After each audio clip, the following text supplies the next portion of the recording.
is Matt from Ace Appliance in Toledo, Ohio. Welcome back to another in-home diagnostic video from ApplianceVideo.com. Today we're going to be replacing a 2-ton condensing unit, air conditioning condensing unit. And before we get started, we're going to check on a couple things around our environment. First of all, before you start replacing the unit, you want to make sure that there's not any poison ivy around. You want to make sure that a lot of times you'll see bees nests. Sometimes when you take off your cover inside your disconnect, you've got to be very careful. A lot of bees like to make nests inside the 220 volt disconnects and underneath the covers. So I normally check the environment, make sure that there's not any bees around, make sure there's no poison ivy around. The first thing that I normally will do is, regardless of the situation, is shut the power off. This particular disconnect, it slides down and then it opens up. Every unit, if it's coded properly, has to have a disconnect within 6 feet of where the condensing unit is placed. So this particular one is code. It has to have a 220 volt disconnect. This particular one just pulls straight out. And on this particular disconnect, you have two 30 amp fuses which will pull out. On these fuses, they actually have expanders. Most of the fuse disconnects just have the small bar, but since this one has the large bar, they actually put expanders on each side of the fuse to expand to fit it inside the actual bar because it's a large bar. In most states, you need a contractor's license to install one of these condensing units because you have to reclaim the refrigerant and you have to be certified in reclaiming and recharging and handling of a hazardous material. Every state is different. Sometimes you can pull a homeowner's permit if you are not licensed in certain states and you're able to install the unit without having a permit. So state by state it's completely different. We're going to get started by now. We've got the 240 volt breaker pulled out of the disconnect box. Now I always, once the disconnect is pulled, that's telling us that we should not have 240 volts coming through this wire down to the condensing unit. That's not always the case. Inside this box is a connection of the 240 volts. Certain technicians will find a bad fuse or a bad disconnect bar. And what they do is they take a shortcut. Instead of replacing the disconnect bar or the disconnect, they will bypass the disconnect and they will actually have voltage going to the unit all the time. So even though your disconnect is pulled, you always want to check voltage once you take the cover off before you start unwiring the unit. I've 3 different times in the last 25 years have found that I pulled the disconnect bar and still had 220 volts down to the unit because once I took this cover off, I found out that somebody at one time or another just bypassed the 2 fuses, and therefore if I wouldn't have checked, I might not be here today doing this video. Okay, currently right now, to get started before we do anything, now that the 220 volt disconnect is pulled, we have no power to the unit hopefully, we're going to start by reclaiming the refrigerant that's currently in the unit. By doing so, you've got a suction line, which is your large line, and you've got a liquid line, which is your small line. The suction line, the largest line, always goes to your blue hose, which is the low side of the system. The high side of the system, which is your red hose, will always go to the liquid line, which is the small line on the condensing unit. Currently, right now, we have 2 hoses hooked up right to the gauges. We have one hose hooked up to the suction line, which the refrigerant is going to come from the condensing unit, go through the suction line, come through the suction line. Once we open up the port, it's going to come out, it's going to get sucked out through the yellow hose to our reclaimer, which is right over to the right of us. Now that we have the reclaimer hooked up, we've got from our gauges coming through the yellow hose, it's going to be going through our suction purge line. It's going to be coming out our discharge line and going into the tank. So we've got the tank opened up now. We've got the unit set to purge. And what we're going to do is we're going to take and turn this unit on. Once we do, it's going to start reclaiming the 2 to 4 pounds of refrigerant that's currently in the system. Now we're going to currently turn on the reclaiming machine and we're going to take and have it on purge. We'll turn it on. We'll reclaim the refrigerant that's currently in the system, which normally takes anywhere from 7 minutes to 15 minutes, depending upon how much refrigerant's in the system and what the temperature is outside, because refrigerant expands with heat. Okay, the next thing we're going to do is take our electrical panel off the unit. So we'll take the 6 screws that are on the panel off, and we are then going to check for power, because even though the 220 volt disconnect is pulled, that doesn't mean we don't have feedback voltage coming into the unit, and or possibly somebody that didn't bypass this 220 volt breaker at one time.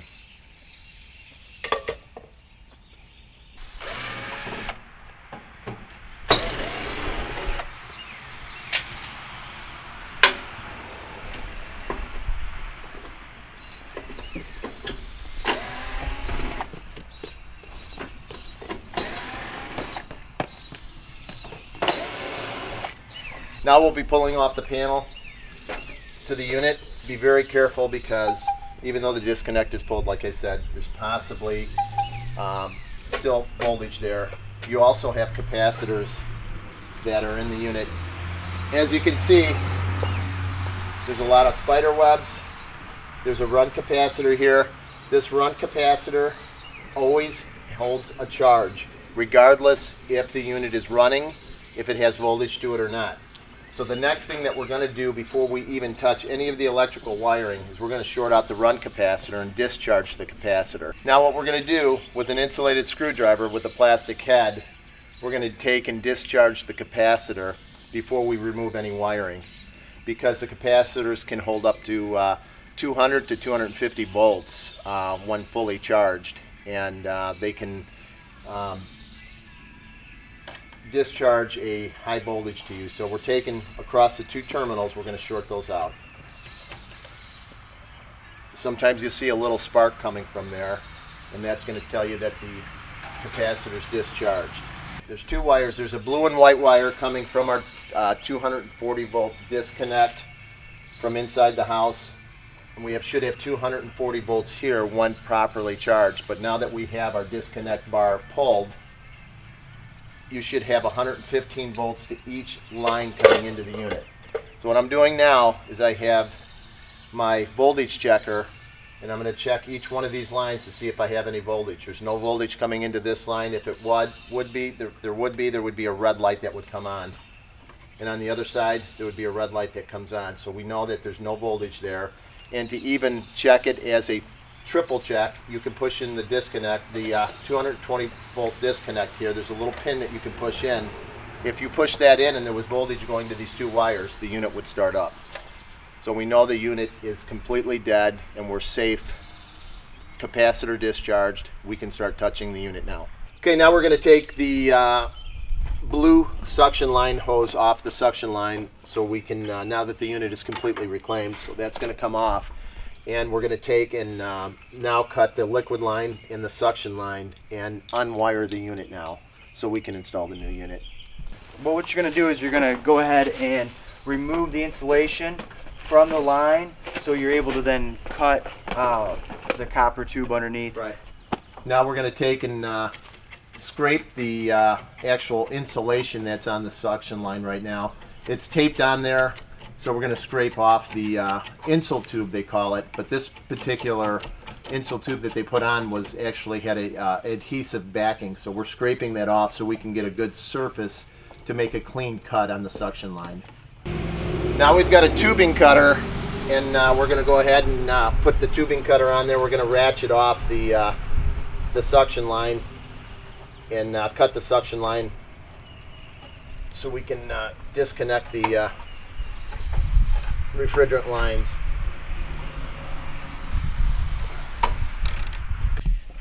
Okay, I just finished cutting the line. Now we have the suction line with a clean cut, and we're going to ratchet now the liquid line right here in about the same location. So we'll get that ratcheted. You've got to open the ratchet to the open position, and we'll clamp it onto the liquid line, and we'll cut the liquid line now.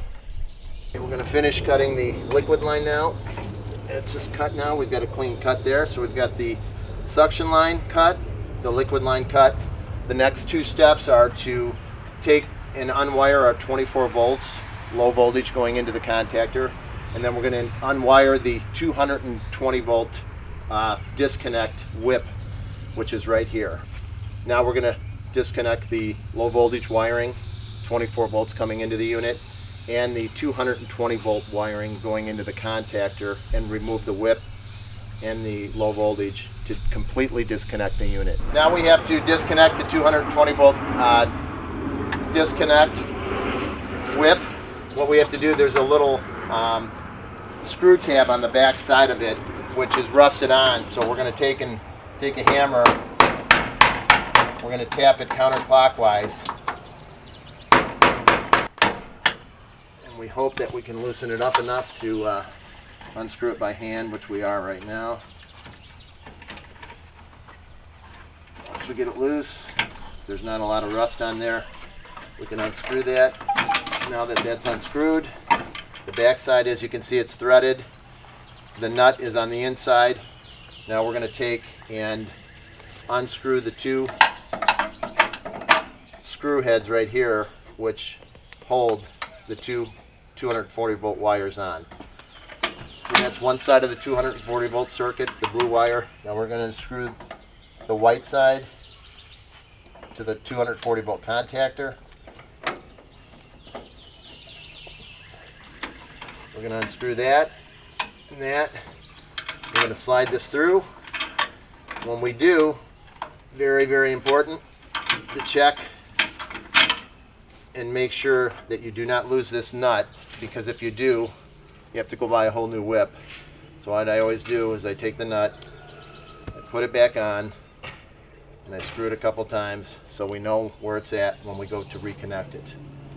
Now we're going to go ahead and disconnect the low voltage wiring. Always inspect your low voltage wire up to the house. Make sure that it's not ripped.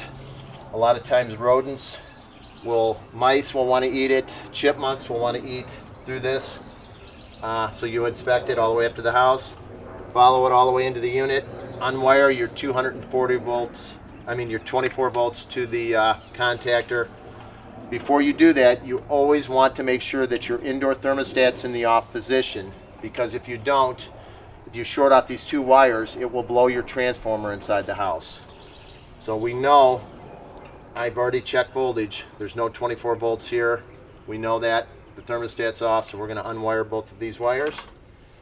We'll pull the two wires through. Now we have our high voltage 240 volts, we have our low voltage 24 volts disconnected, we have our suction line disconnected, our liquid line disconnected. It's time to remove the unit now. Now we're going to remove the unit, get the old unit out of the way so we can put the pad down for the new unit. Thank you for watching another quality video from ApplianceVideo.com.